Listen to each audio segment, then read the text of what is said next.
Hello, everyone, and welcome to Oxford Policy Pod, a policy podcast produced by students and amazing AV team here in Blavatnik School of Government, University of Oxford. My name is Begim Zhanuzakova, and today I'm joined with my co-host Memo Some, and we are students here in Blavatnik School of Government. And today we're delighted to welcome Mr. Suresh Yadav.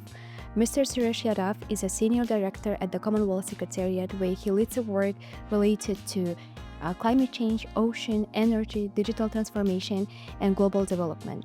Over the course of his career, he has served in the government of India, represented India and several South Asian countries at the World Bank Group institutions, and worked extensively on international development, climate finance, AI governance, and multilateral cooperation.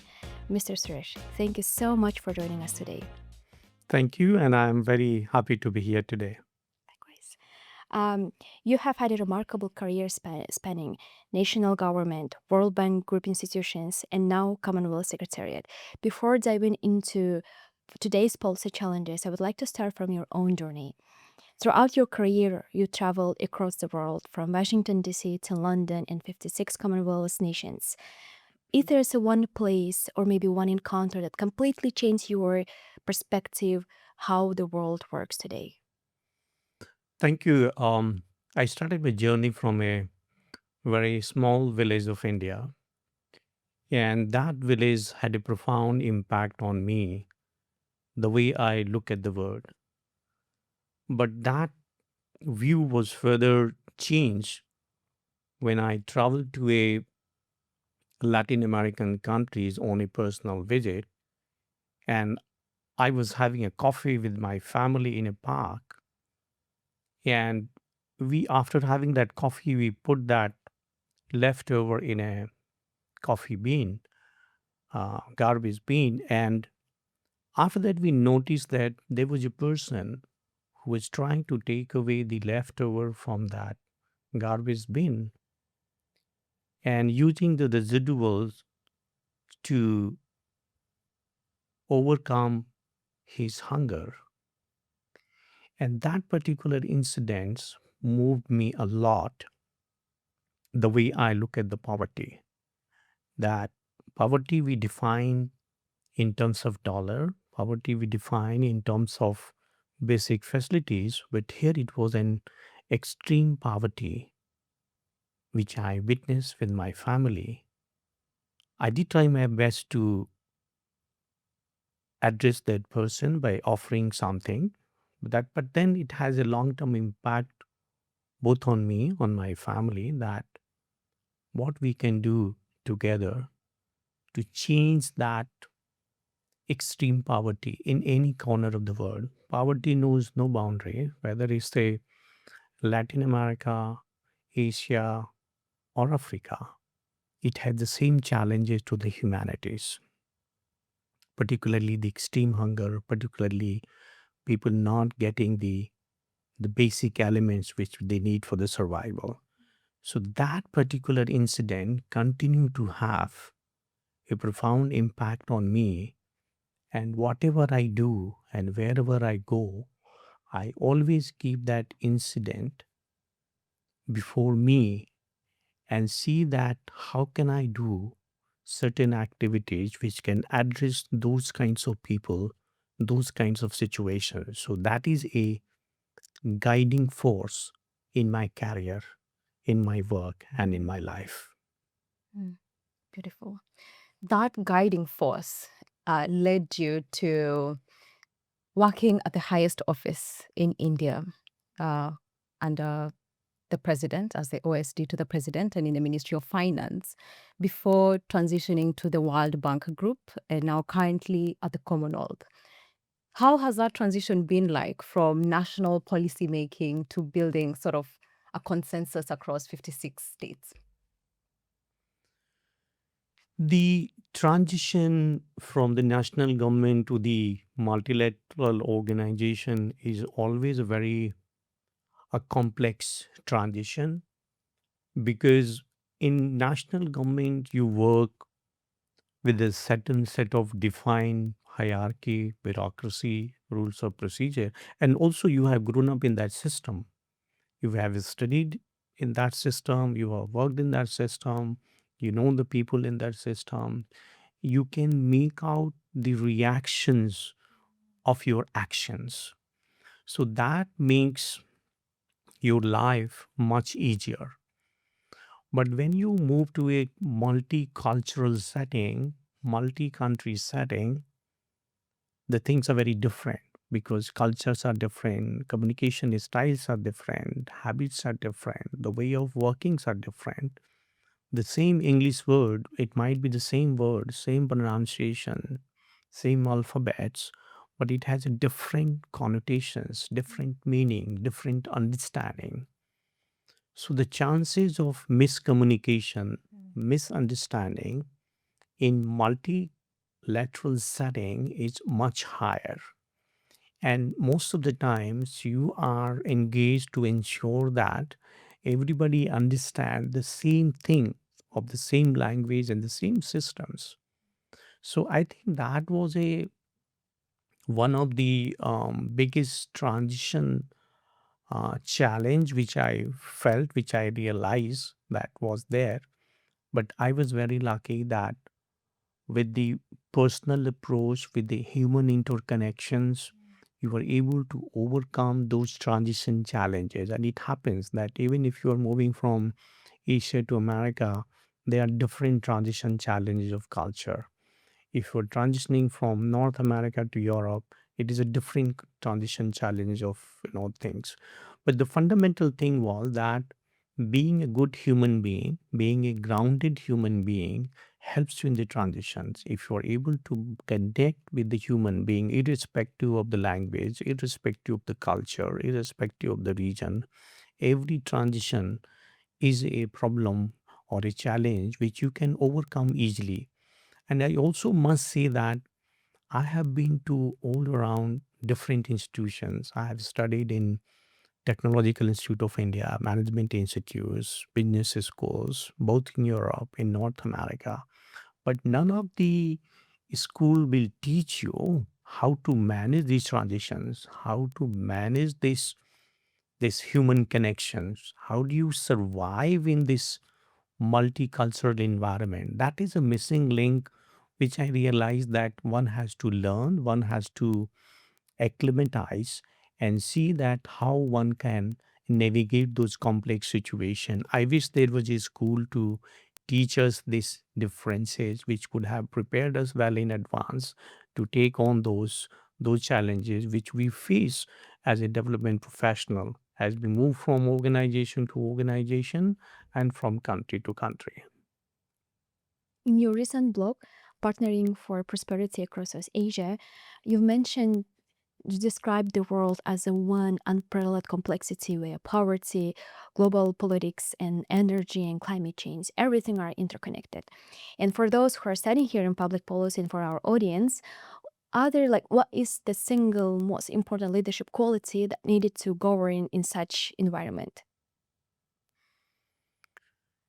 The world is passing through a very complex phase, at least in my generation time, in your generation time. It might have been complex during the First World War and the Second World War, but which we never witnessed. But at least since the COVID, the world has undergone a different phases of its journey, and it's a very complex journey. Sometime nature based, sometime man made. And it's a very evolving and fast moving field. And I keep saying that anything which can challenge the pace of the development of AI is the pace, the way the geopolitics is changing. Now, for anyone who is coming from school and universities, as I said, that there is no teaching, there is no coaching to prepare the students to face this world. You were taught about the various case studies, policies, impact, and all those. You're prepared well in terms of the basic things. But how do you face this world, which you don't know that when you get up tomorrow morning? what is going to be there, how the world is going to look like, whether the your flight which you are expected to fly tomorrow will fly or not, the hotel which you are going, whether it will be there or not, right? So it adds to the anxiety of the person who's living in the current environment. There was a COVID anxiety. Now there is what I call is a geopolitical anxiety in the minds of each individual. It's not the anxiety only in the minds of the country leadership, but it also the geopolitical anxiety, I will say, in the minds of each and every people living on the planet, because this geopolitical situation affects everyone. It's not localized, it has a globalized impact. It is being exported from one region to the rest of the world.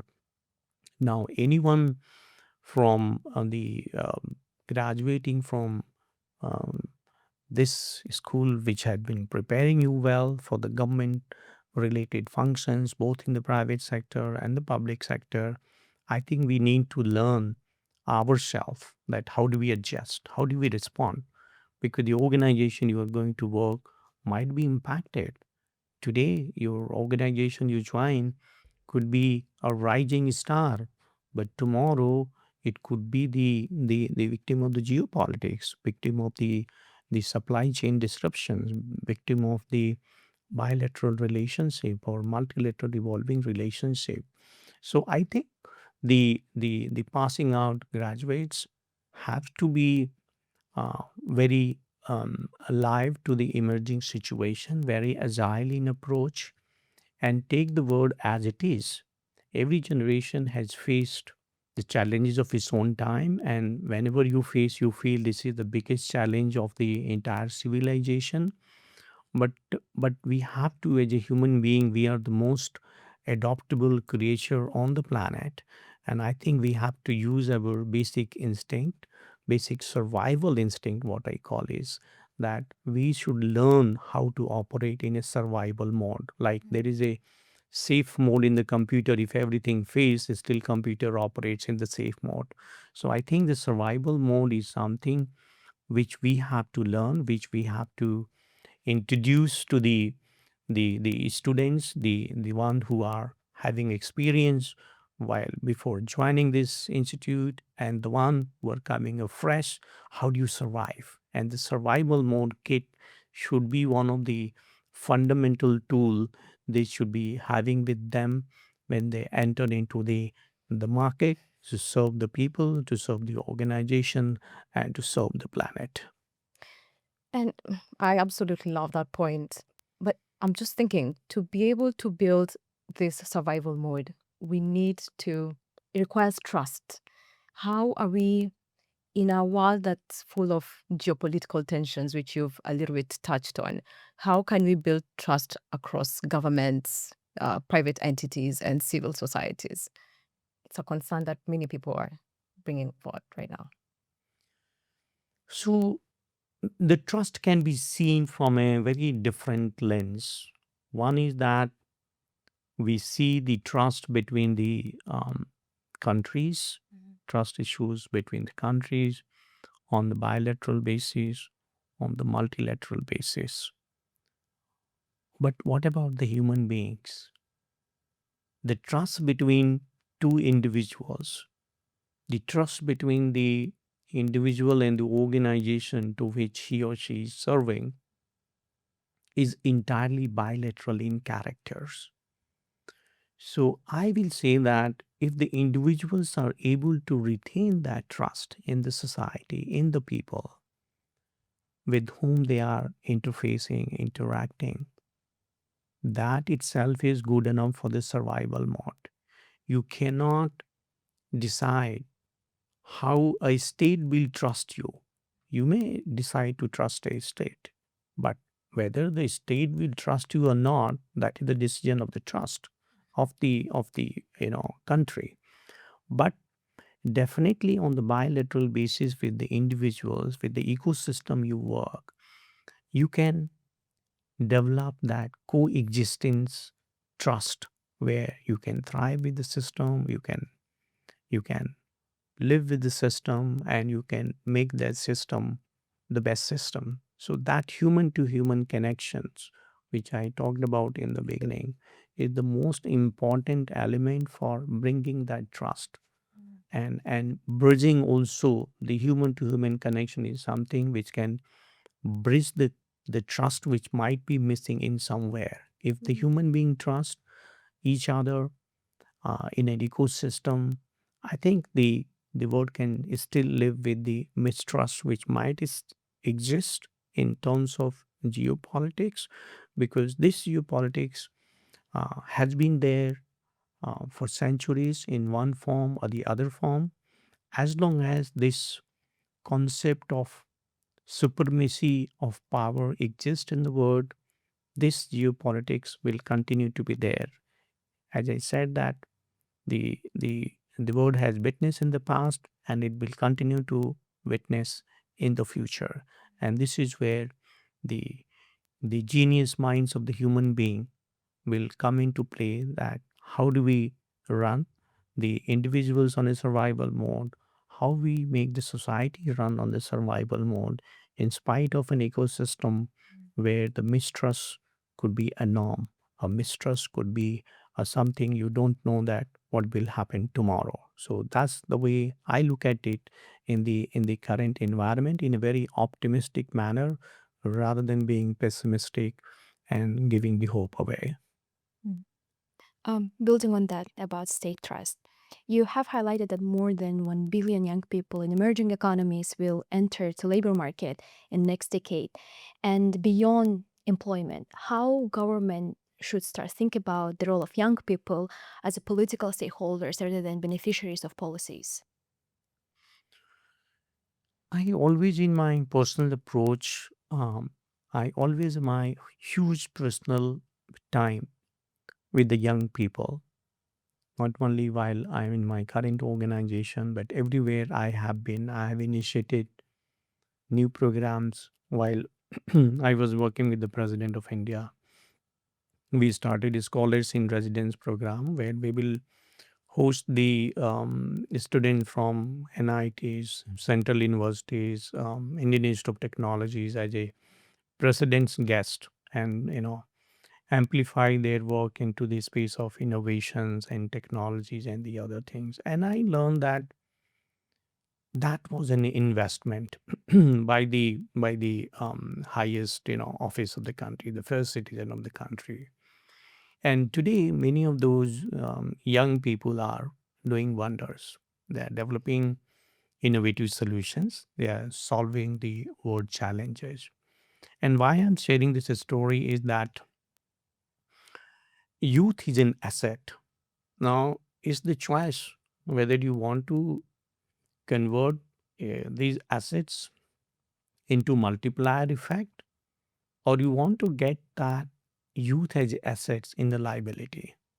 That's a question which every society, every country needs to answer.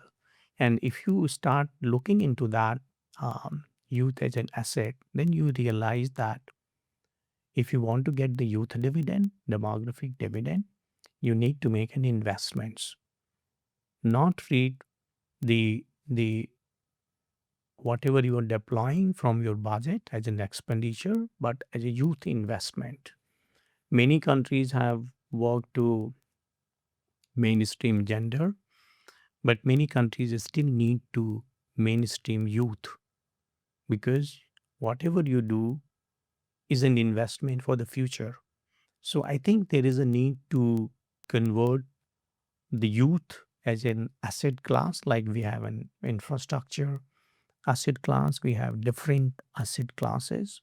So similarly, the world needs to look into that how do we invest in youth as an asset which is going to bring dividend not only for the countries which is investing, but to the whole global world. Because any part of the world, if there are youth who are not into the mainstream and goes into a different area which is an unwanted area, that's a challenge not only for that particular country but for the entire world. So I think we need to more focus and invest a lot to see that how we can capitalize on the youth power, which the world has it now, to solve the pressing challenges which we are facing, whether it's a climate challenge, which is energy crisis, or a poverty, and make them a power of force.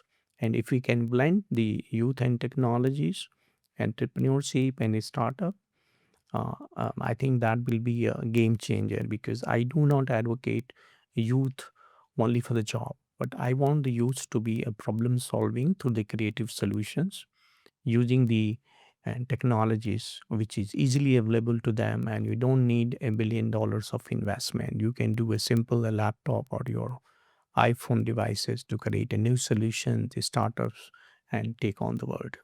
Mm. Talking of pressing challenges, let's talk about the hot topic, climate change and AI. Given that many countries are still in the early stages of AI adoption, what are the practical steps that they can build towards using AI effectively, especially in spaces like climate change monitoring, reporting, and accountability systems? What are the practical steps that we can use AI and not widen the digital infrastructural gap that already exists in today's society? So, world has faced for a very long time a digital divide, and access to many of the digital solutions continue to be challenged. And also, the world faces the access to power. Almost over 700 million people still do not have access to energy, clean power. So this is a dilemma which world is facing. Do you wait for digital infrastructure to arrive to adopt the AI, or you collaborate with the partners? You keep your country ready, you keep your society ready, you keep your young people ready, you keep your academic institutions ready to adopt AI. So I think that is a fundamental challenge which countries need to address, to see that how they can prepare their countries. Mm. Fortunately, at this point of time, many of the AI developers are looking to propagate these technologies, looking to propagate the solutions, and there are tools which doesn't cost you for learning. So it's a question that how do you bring the people and the society closer to those existing solutions? And that's where the leadership is required. So AI readiness of the countries and the society is going to be the first primary driver. The second driver about the availability of the infrastructures and the other resources. I think there many countries do not have the capacity to invest. They do not have capacity to latch on to the global system and also the connectivity issues. But there is a hope. Where the countries lacks the capacity, the private sector is able to chip in. They are able to do the massive investment if there is an aggregated market. So there, I will say that a very public-private partnership approach, where government are not able to afford, not able to do huge investment, they need to collaborate with the private sector. The power to change is shifting primarily from the government to a shared responsibility of the private sector because of their huge leverage power, both technologically and financially. On the climate side, I must say that if the planet is in the most challenging phase in terms of various parameters in terms of global warming, but at the same time we have the technologies. Many big techs, if you look at their website, they're experimenting various solutions. Like today morning I was reading, Google has experimented that if you have a power plant or the data center, and from that data center you can capture the CO2 and store it under the ground. So 90% of that they are able to capture and store under the ground. Why I'm quoting is that that a lot of innovation is happening around the world. This is one example. There are a lot of AI tools which are predicting that where and how you should, position your solar panels uh, to optimize the efficiency of the panels. How do you optimize the grid? How do you optimize the various sources of energy to optimize the energy generation and consumptions in your country? So I think these technologies exist. It's only a question of that how do you access, how do you collaborate if you're not able to develop yourself. So that model I think country needs to work, and I'm very hopeful because the way the technology is developing, what we have not been able to achieve in last several decades, we can achieve in half of the decades. That's the power of technologies, and that can be used by all the countries irrespective of their, the size, locations, and economic status. Talking about solutions, you've have worked extensively on intersection of technology and sustainable development. And how do you see AI transforming climate governance next decades? So I see the AI as a cutting across tool in the various sectors, whether it's a climate or energy or good governance across the um, countries and the various sectors and which we are talking about. But I see more as a um, augmenting force for the people and for the countries. And how do I mention it that you see there are countries which has 1.5 billion populations. There are countries with 10,000 population, 50,000 population. And your governing challenges, your developing challenges, your compliance challenges around the world are same irrespective of your size. If you are a member of the UN, if you are a member of the Bretton Woods institutions or many other international organization. So even though there is a desire in the countries to have a good governance system, but they lack capacities, they lack the human capital, they lack the financial capital because you need a financial capital to have a human capital. And for human capital, you need a population base, which may not be there. So I see that if we are able to blend the AI related solutions for the government, you are able to multiply the power of the human beings in a country. Can I make a person work equivalent to 5 people, 10 people? So if you have 1,000 civil servants, can I make them work equivalent to 10,000 civil servants?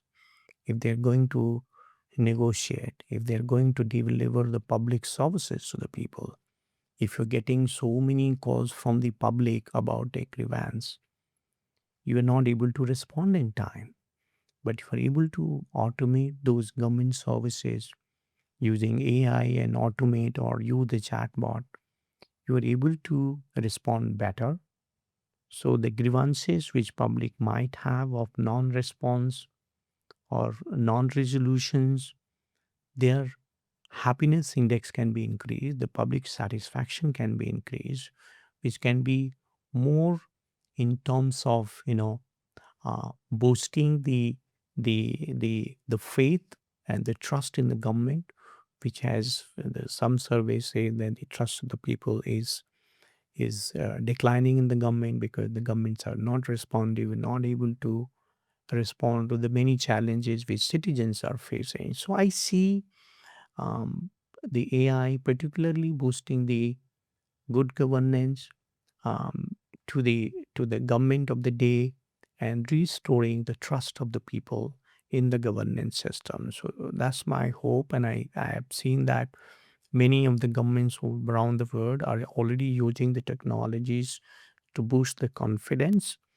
and to provide the services which are very timely, accurate, and in general generate happiness both within the country as well as the people who are coming from outside the country to welcome them. So this is the way I look at AI for good governance in countries which do not have particularly the capacity, human capacity, or the financial capacity to respond to the various development challenges. Mm. Mr. Suresh, I'll circle back a little bit to the economic status gap with AI, and more so with regulations and data centers. You've noted that AI could add approximately $15.7 trillion to the global economy by 2030, but many people still live outside urban centers, and so they have a challenge with just basic connectivity, which you've touched a little bit on. How do we prevent AI from becoming a tool that widens that gap between the global north and the global south, especially even just with our laws and policies, if we do not even understand the complexity of AI itself? So right now the I will say that the wording in two part. The one which develops the AI, which controls the AI narratives, and the other part of the word is that which consumes the AI. But the power of consumption is also very strong. If there are no consumers of AI, there is no point of making um, $1 billion investments on the AI tools. So for those AI tools, you need the market, you need the people, right? Now,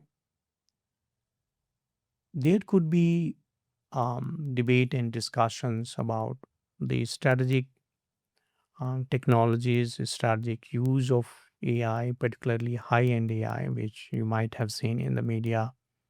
There's a lot of control restrictions and debate about that. But the AI for the good, AI for the public purposes is something um, the world needs to understand that if we are able to use it wisely for the challenges like the climate, challenges like the energy, challenges like the health, I think everybody is a beneficiary.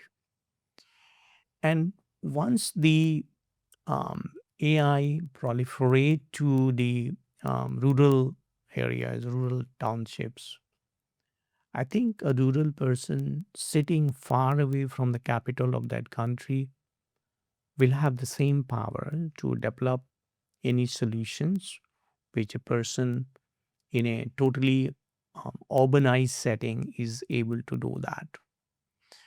So that is one aspect I think will require a very focused approach from the governments, where the penetration of AI is not much.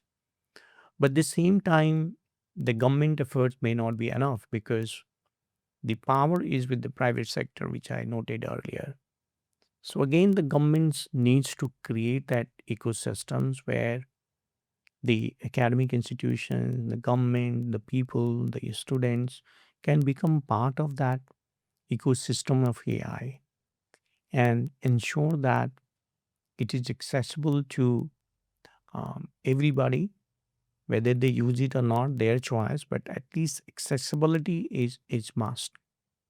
And that's why you might have seen that many of the governments are embedding the systems in their own way and promoting in their own way to see that the people are able to use it and they are not left behind.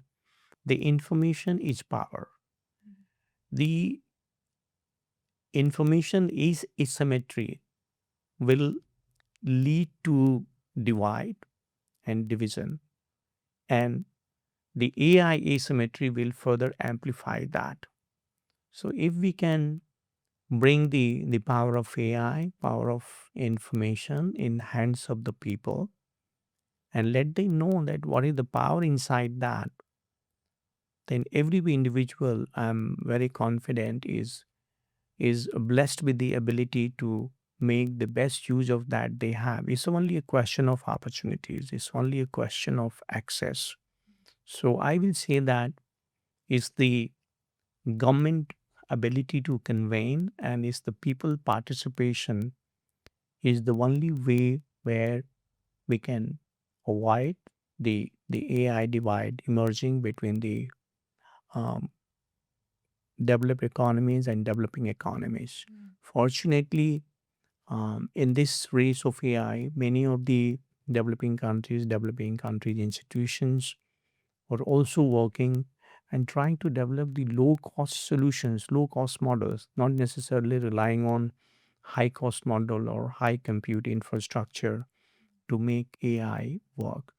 So I will say that democratization of AI access, making it available to the people, particularly the young people, is going to be the game changer and will ensure that no one is left behind in this AI race, which is likely to be one of the most transformative technologies of this century for the humanity and for the planet.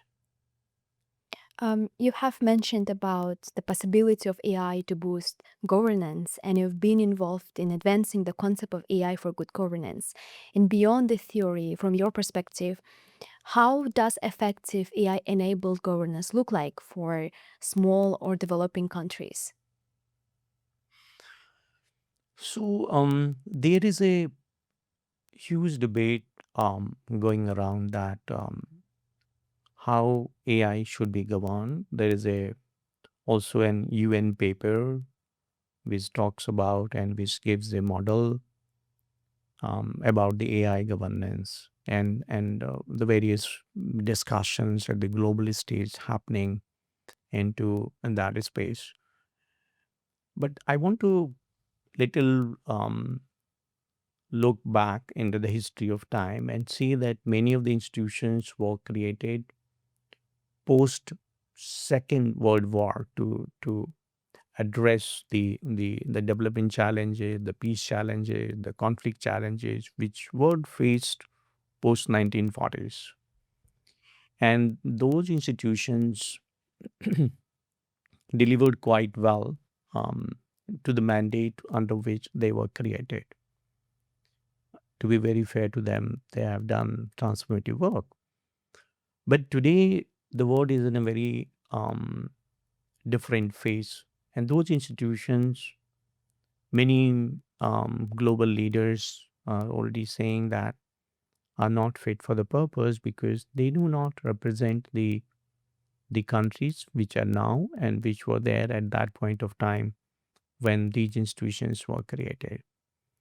So there is a already lesson for the world that how the global governance should be, how it should look like. And one of the basic element is that the inclusivity that you include the people, you include the countries, like country by country, including the country, you are including the peoples, right? So in the existing global governance system, the voice of the small island states, small states is not there because it's dominating by the shareholding structure is dominating by the structures created at that point of time. So so I think the inclusion of those voices is very important because how this system evolves, how governance evolves, they should have a say. Is- Because they might be small in size of their um, the land and the territories, but there are big ocean states. Their ocean jurisdictions are much bigger than many of the big land states. So that's how they needs to be included. The other important thing I see is that the existing global governance systems takes only country into the account, but the power of technology, the power of holding is not with the government, it is with the private sector. Many of the private sectors, if you see, are now creating trillions of dollars of market, cap overnight. Many of the what I call is a 4 trillion club, bigger than the many of the countries' economy. So their voice, their representation is also important for the global governance. So how do you do that? How do you include them? So that is something will require a very new thinking, new approach for the global governance to take shape. And the bottom line is that the governance has to be very inclusive, participative, not on paper terms, but in terms of actual participation and shaping the agenda that how they should look like in the next 10 years, next 20 years.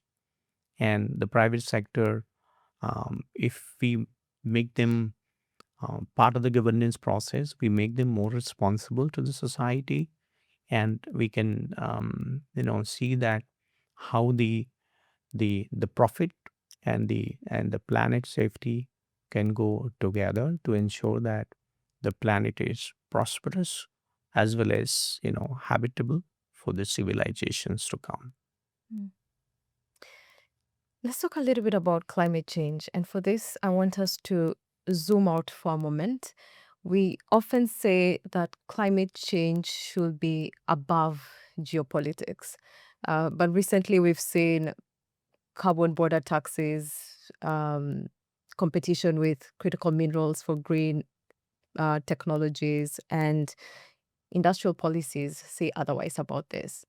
And so, do you think climate policy is slowly or even maybe rapidly becoming a geopolitical competition tool rather than a system of cooperation for governments? So if you look back at the climate issues, it's always been a debate that who's responsible in the past Mm. and who pays and who receives that. So that has been a constant debate, and everything has been revolving around, centering around this one that you need to um, provide 100 billion funding. That was a commitment. Then now it has gone to 300 billion by 2035 and mobilization of 1.3 trillion by 2035. So that's a constant debate, and rest of the things and discussions which happens gets fixed into in these processes and the responsibilities in the negotiation. But you are absolutely right that um, earlier this was confined to these two issues, like who pays and who receives and how much receives and what is the formula for that, and what is the mechanism to do that. But now the geopolitics is further dividing and creating many different take on those climate negotiations. So that is a new emerging challenge which the world has to prepare itself, that how do you um, take into account. But having said that, this offers a new opportunity for every country, every society to be declare themselves what I call as an energy sovereign nation. If you see, the concept was energy security. Even if you have secured long-term supply energy contracts from across the various jurisdiction, you cannot receive it today because of the disruptions in the supply chain network. So you might have the resources to receive it with the contract, but you can't get it. So I think that drives a new phenomena, that how do you create your own ecosystem of energy? How do you create a more reliance on the um, solar systems? How do you keep more reliance on geothermal? How do you keep more reliance on the wind energy.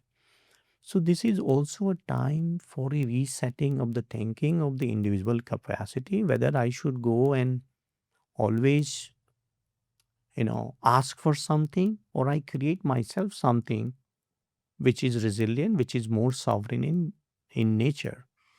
And I will say that the sun gives us that power of being energy sovereign. There is enough solar energy. Its only limitation is our power to harness that solar energy. So that's one part I see as an opportunity for the world to use your locally available energy resources. Prepare yourself, um, and so that you can cut off from your global supply shocks which had been emerging. This has been a problem forever. If you look at the 70s oil shock crisis, if you look now, so I don't think that there is an end to these kinds of problems. The only is that there are better alternative emerging solutions which the countries can look forward. More solarization, more battery storage, EV storage. That's one part through the technologies to answer the um, geopolitical divide of the climate negotiation. The other part I keep saying is that there could be a division of the countries on the lines of their positions, their geopolitical positioning. But at the end of the day, we are under one planet. So I keep saying whenever I meet the young negotiator for the climate, I say that negotiate for the planet, and your country is within that planet. If you negotiate well for the planet, you will negotiate well for your countries. So that a very global approach of the negotiator, global approach, particularly from the young people, is a hope for me. And I blend it with technology, and that makes me super hopeful that in spite of these geopolitical challenges, the world can navigate and it still can be a safer planet for us as well as for the future generations to come. Let's talk about climate negotiations. So now, as the international community prepares for a conference of parties of 31 of United Nations climate change framework in Turkey, the climate finance remains one of the most contentious issue. And how COP can move beyond formal and ambitious declaration and improve access to climate finance for those countries who needed it most. So every COP offers a fantastic opportunity for the host country to show the leadership into that space. And I must say that I've attended a number of COPs, and every country has done their best to showcase their inner strength and bring the world together and potentially give a pathway through their signature proposals. So as far as ambition is concerned, it's very high from all the COPs. The only missing gap I see is that how do you translate that ambition into actions? If you see the climate finance, how much you need? Around 4 trillion a year to meet the SDGs target. Global economy almost of the size of 120 trillion plus. Global wealth around 550 trillion US dollar. The private sector able to raise 75 $80 billion in the market, creating a market cap of $2 trillion plus companies valuations. And why I'm quoting these statistics is because the fact that there is no shortage of capital in the world. There is enough money. And also there is no shortage of ambitions. There are enough ambitions from the past COPs. What is missing is to convert this capital and ambitions into action and implementation in the countries. And how do you make that happen? Many of the countries who needs financing for the climate, they do not have the capacity to attract this capital or convert this capital into the business models. What is the difference between the private sector and the government? Private sector is very good in developing the business model and sell it to the investors to buy in into those products. But countries lacks that capacity to do a similar approach because of the various challenges, human, finance, and everything. So one thing the world need is that how do you make those high ambition bankable for the capital which is available in the world? And also, I will say that to make that ambition reach to the capital, you need a small capital which can prepare these bankable projects for the investors. So the world need these missing elements to fix it. And everybody, every institution, every country is doing their great effort to convert these two things into something which works. It's a very I will say individual actions of the institutions, the governments, and the society. We need a very integrated approach, an approach which I talked about earlier. That let's say for energy sector, how do you bring the entire ecosystem as a part of energy public infrastructure together? That if I'm sitting thousands of miles away from capital, and I say that I want to make my township or my council net zero without paying any consultant, can I create that business model? And can that business model I sell it to the investors sitting far away with the transparency, with the accuracy, and with the trust?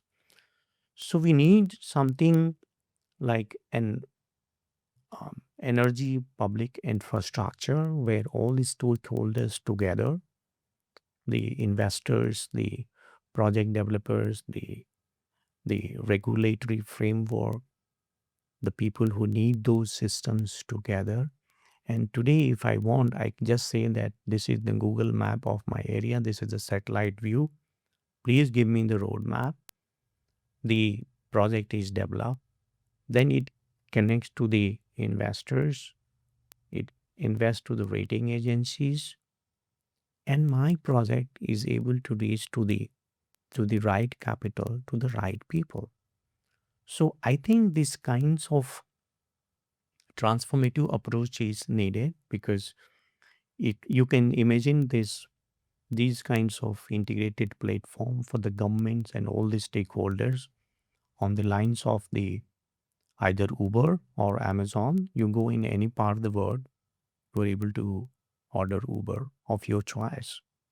So I think that Uberization model for the climate finance ecosystem on the lines of energy public infrastructure, which I described, is needed to ensure that the high ambition and the wealth and the capital available in this global world works for the planet, which is livable and safe for all of us. You have answered my next question, which touches a little bit about the Commonwealth has repeatedly argued that access to climate finance is a greater challenge than the availability of finance, which I find fascinating. And you've mentioned a little bit about why that is difficult for for developing countries to get access to the existing climate funds. But maybe a follow-up question from that is, what about non-profit initiatives in these developing countries? I think a lot of the people who are interested in the climate change space and have maybe an interest in solving a particular problem in their society, in their community, in their village. And this might come out as a lot of philanthropy work. How best can we approach that from a point of improving, going to the core of climate change, improving the environment and not being a transactional system? Is that possible, or do we just say that that has come to an end? Non-profit institutions have come to an end. So I have a great respect for non-profit institution, and I must say that they have contributed immensely to this climate agenda as well as to the other agenda for the world. They they are doing a great work in a localized space and all around the world. I mean, there are some non-profit which operates like a multinational format in the various countries, but there are non-profits which are smaller in size. When you are smaller in size, your cost of operation is high. So one challenge which global community has to take on itself, that how do you bring these siloed non-profit organizations operating in a country or in an operating world in the form of an aggregator, that if there are 10 non-profits working into the same challenges in the same area, can I aggregate them together to make them 10 do the work of 100 challenges? So that will do a lot of cost saving for them. That will do a lot of compliance saving for them. So we need a global aggregator, if not global, at least a country aggregator. Map those non-profit institutions sector-wise, area-wise work, and see that how we can leverage them together. They are doing in their own individual capacity excellent work. If you see the multinationals or the private sectors have been able to operate with a scale which is unprecedented because they operate on the lines of a platform economy, whereas the non-profit is operating on an individual system, individual economy.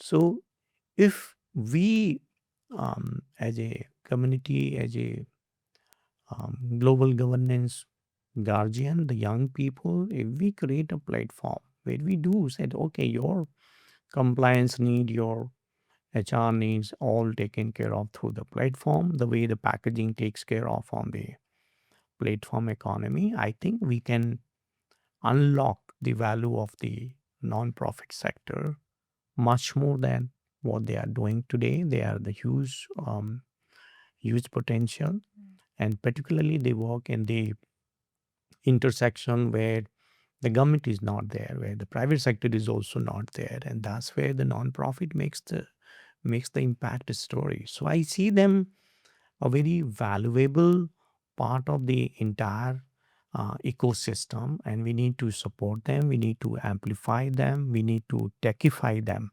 so that they can create a much more impact than what they are creating today. Many observers left Bonn Climate Change Conference with the concern that climate change negotiations are mostly becoming procedural. And at Bonn Climate Change Conference, one of the most recurring issue was slow progress on new collective quantified goal for climate finance. And from your perspective, what political compromise are still missing before Conference of Party 31 in Turkey? So that is something a negotiation track which conference of parties follow. But before the word moves to the COP, there are a lot of regional COPs. There will be a regional COP in Fiji, hosted by Australia and the Pacific governments. And there was a London Climate Action Week, which is here. Many more activities happens around the world. So the way I look at it is in my own personal views is that these things provide a fantastic opportunities for the world to come together, negotiated to come together, the countries to come together and rethink themselves into the current situation, that how they can move forward, how they can come to a solution which serves the leadership of the host country, their ambitions in a particular direction. So every COP is a different COP based on the situations prevailing at that point of time. And every time the world has demonstrated that it can always reach to a consensus, always reach to a direction which they want to go it. So I'm quite confident that in this process also the world will find its way to move in a direction and come with um, certain solutions which helps the countries in tackling the issues of the climate change. Like we talked about the energy, so electrification is one of the agenda, zero waste is one of the other agenda. So these are very important directional work being done by the COP, and I'm sure that um, they will take the world in the right direction. The London Climate Action Week has become one of the largest climate gathering outside the UN process. People are wondering, do these platforms genuinely shape international negotiations in today's time, or have they become spaces for announcements and less on decision making? So yeah, I've seen various climate action week, and I must say that London has emerged a very powerful convening platform in the city.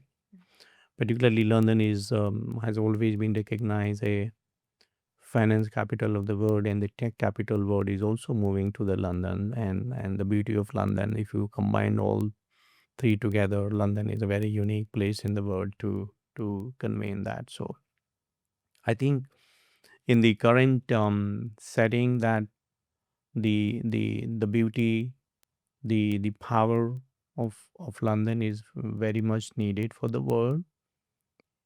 And I I will say that it provides a platform for the people to come together and move forward. I will say that it's not the end of the journey, but it's the beginning of the journey, and it does help in understanding the challenges from the various quarters, from the various part of the world. And I used to be a long time back, I used to say that why these conferences, why these meetings are needed.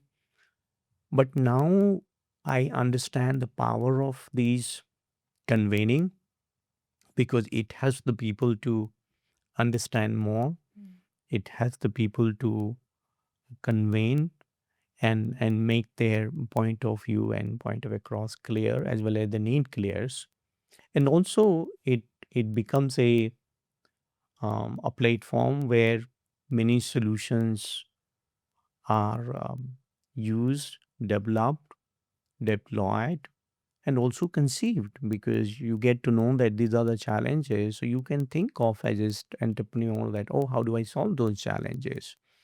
So I think it's a very global ecosystem, and it fits very well to the main core processes. It's very invisible. I don't know if somebody has done the impact analysis. That could be a good subject for your school to venture into, that how these each climate action weeks happening around the world are contributing and creating an impact to the final goals of the processes.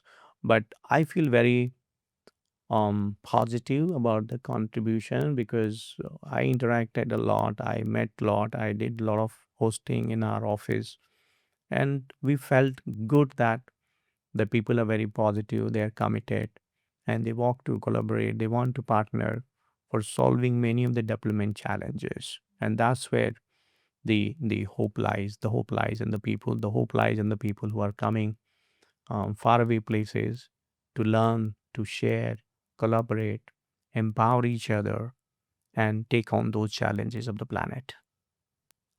You've several time You've several times mentioned about energy sovereignty and energy security. And over the past years, the topic of energy became the center of geopolitical discussions. And in your view, has geopolitical instability accelerated energy transition, and how vulnerable countries and developing countries can improve their energy security?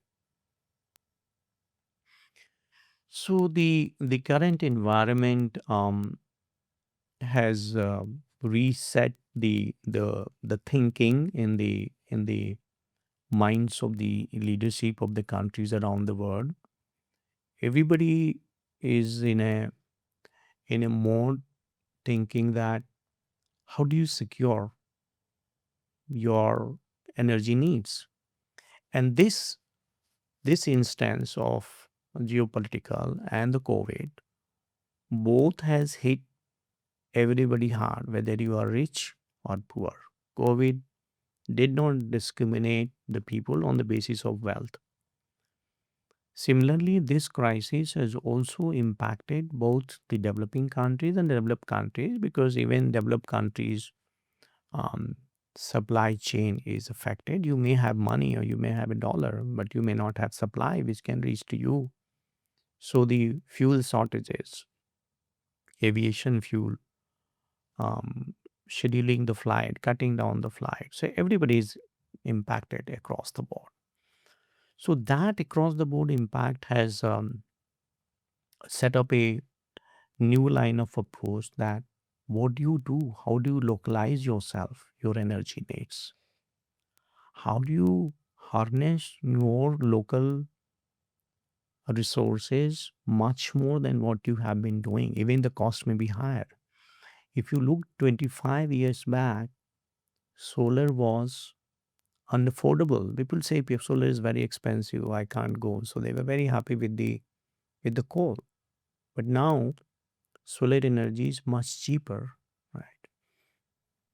So the good part is that the advanced economies, rich countries can invest upfront into the technologies.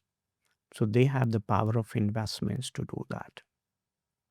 But the countries who are developing or is small in size and because of their own fiscal situation, debt situation, there is a limitation and affordability issues on the upfront investments. So how do you do that? And that's where I said that the the new business model needs to come that where you go more on the public-private partnership model where the private sector you incentivize them for upfront investments and then you share the revenue in a way that you are able to attract the private sector. So that's a new model which countries will need to invent a new business model. But the same time also is very important is the messaging, the the scale of the market. Many countries in the global south have shown that they want to do net zero by 2050, So I think they need to aggregate their energy needs and say that I need this much of energy. I want to be EV by this year. So the moment the size of the market and the signaling is there from the leadership of a country, that sends a very powerful message to the investors that this country had this much of potential. So you may be small, you may be out of attention from the big investors, but the moment you come out with the big numbers of your needs, I think that gives a enough attraction to the global investors. So that ensures that your local resources are used as per your domestic requirements, and you move from the concept of energy security to energy sovereignty. And the moment you are able to use your local resources, local infrastructure, power of nature for energy, I think we're also creating an ecosystem for the entrepreneurship and for the young people to engage. But the moment we import, you have already exported your jobs to a different country.